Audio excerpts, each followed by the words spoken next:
Minus பக்கங்கள். Hi friends, இது மாலிகாவின் கேளுங்க கதை கேளுங்க. மானஸ் எழுதிய வானவில் நெஞ்சங்கள், அத்தியாயம் 40. சர்க்கரை பொங்கல் அவனின் மேல் கொட்டியதும் பதட்டமானாள் வர்ஷினி. அச்சுச்சோ, சாரி தம்பி, சாரி என்றாள். ஆ என்று அலறியவன், அக்கா என்னக்கா இப்படி பண்ணிட்டீங்க, ஐயோ எரியுதே என்றான் கிரி. அவன் பள்ளி சீருடைகளிலேயே வந்திருக்க மெல்லியதான அவன் சட்டையை தாண்டி சூடு உள்ளே இறங்கிவிட்டது. என்னடா, உள்ள பனியன் போடலையா என்றாள் மெல்லிய குரலில். அவளை முறைத்தவன், அதெல்லாம் போட்டிருக்கேன், பனியன் இல்லாத இடத்துல எரியுது என்றான். தன் கையில் இருந்த கைக்குட்டையை வைத்து அவன் சட்டையில் இருந்ததை தொன்னையில் வழித்து எடுத்து கொண்டிருந்தாள் வர்ஷினி.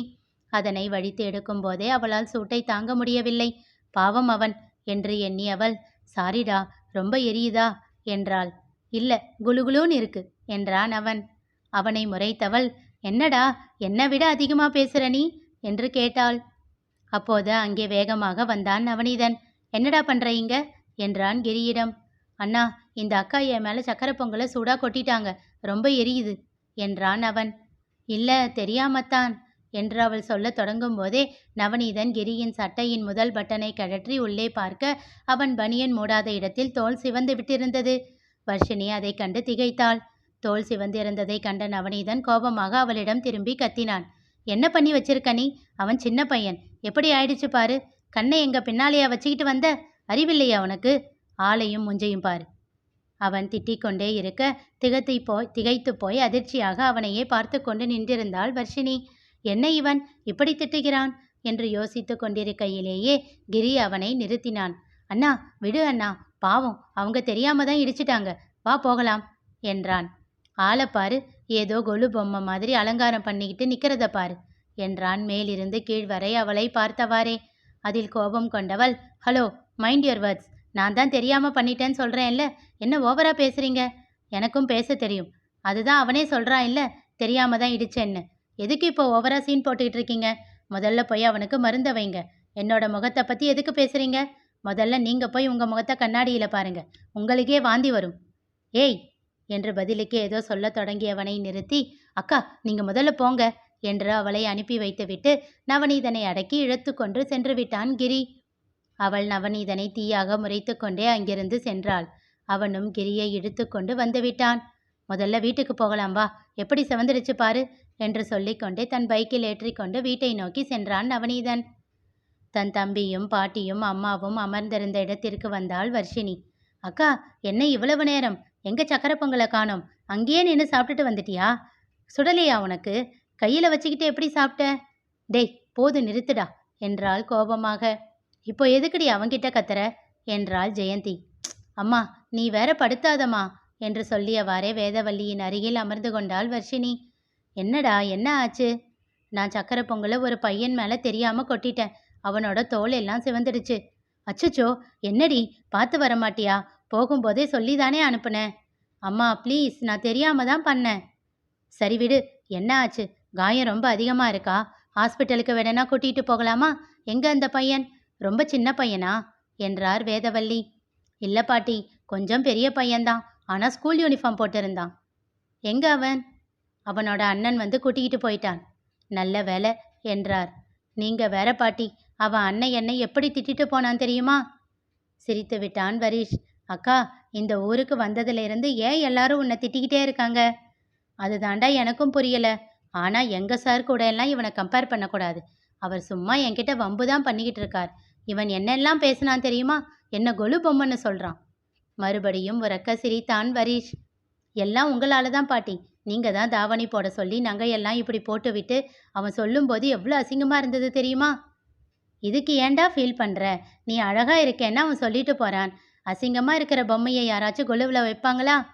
ஆமாம் இல்லை என்றாள். வாயை பொத்தி சிரித்தான் வரீஷ். சட்டென சுதாரித்தவள், பாட்டி நீங்களும் அவன் கூட சேர்ந்து என்னை கிண்டல் பண்ணுறீங்களா என்றாள் கோபமாக அவரை முறைத்தவாறே. சிச்சி இல்லடா தங்கம் என்றவர். அப்போ நீ சக்கரை பொங்கல் சாப்பிடலையா என்று கேட்டார். இல்லை என்பதை போல் பாவமாக முகத்தை வைத்து தலையை ஆட்டி உதட்டை பிதுக்கினாள் வர்ஷினி. சரிவா, போய் வாங்கிட்டு வரலாம் என்று அவர் எழ ஜெயந்தியும் உடன் எழுந்து கொண்டார். அவ்விடம் விட்டு நகர முயன்ற போது எதிரில் வந்தான் நந்து. அவனை கண்டு புன்னகைத்தார் வேதவல்லி. வர்ஷினியோ அதிர்ச்சியில் உறைந்து நின்றாள். நந்து எப்படி இருக்க நல்லா இருக்கேன் பாட்டி. உன்னோட வேலையெல்லாம் எப்படி போகுது? ஏதோ காலேஜில் ப்ரொஃபஸராக இருக்கேன்னு தாத்தா சொன்னாரு. ஆமாம் பாட்டி என்றவன் வர்ஷினியை பார்த்து உதட்டுக்குள் சிரிப்பை அடக்கினான். அப்போதே அவளுக்கு ஏதோ புரிந்தது போல் இருந்தது. வர்ஷினி, அன்னைக்கு தாத்தா சொன்னாரில்ல, நமக்கு தெரிஞ்ச பையன் ஒருத்தன் ப்ரொஃபஸராக இருக்கான்னு. உனக்கு டவுட் இருந்தால் அவன்கிட்ட கேட்டுக்கலாம்னு. அந்த பையன் இவன்தான் என்றார் நந்துவின் கையை பிடித்து. நந்து, இது வர்ஷினி, என்னோட பேத்தி. இவ என்னோட மருமக, இவன் பேரன். ஜெயந்தியிடம் மரியாதை நிமித்தம் வணக்கம் தெரிவித்தவன் வர்ஷினியையும் வரிஷையும் பார்த்து புன்னகைத்தான். என் பேத்திக்கு ஏதாச்சும் டவுட் இருந்தால் சொல்லிக் கொடு நந்து.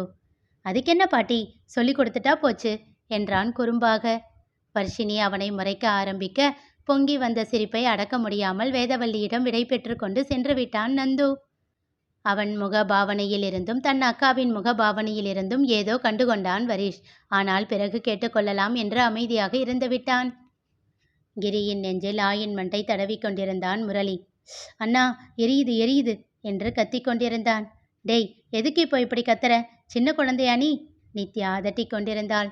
அவன் பாவமாக முகத்தை வைக்க நவநீதன் தூரத்தில் கைகளை கட்டி அவனையே பார்த்து கொண்டு அமர்ந்திருந்தான்.